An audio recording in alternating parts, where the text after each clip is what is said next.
Well, the European scene was kind of drying up. I was getting very little opportunity to do broadcasts at that particular period from Paris or anywhere else in Europe because I was free to travel theoretically anywhere.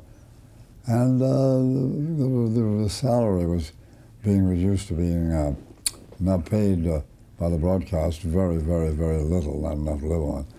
And my agent is a very simple story, nothing very startling about it. My agent in New York called me up one day and said, ABC wants you, they say they need you. You can live anywhere you want, which was a moot point then, as I rather wanted to go live in Spain by that time. I had 10 years in Paris, loved it, but still wanted to move on.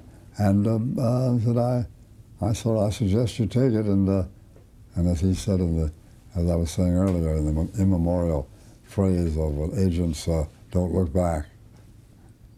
So that's what I did. It was a trauma. It was a trauma. It was like getting a divorce. I was pretty upset emotionally for a week or so, leaving CBS that way, finally, knowing it was forever, you know. For ABC, I covered little amusing stories and funny stories, and some big ones. I'm trying to think of some of the big ones. One big one, of course, was the convention that came along in Kansas City very shortly after I joined ABC. I don't remember just when it was now, the dates, but I mean when I joined. But we all went to Kansas City, and then the next convention.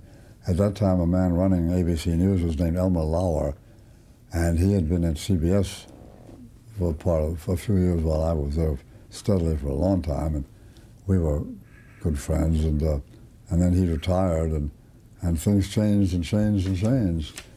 But Elmer was once making a series of speeches in Europe under the auspices of the State Department.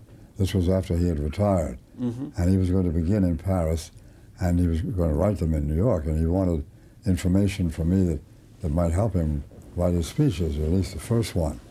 So tell me what it was like when Paul White was running a special events and you were the voice of the thing. And so I sent him some pages typed of anecdotes and little stories, and he wrote back and said, "Gosh, you guys had all the fun." He sounded very gloomy.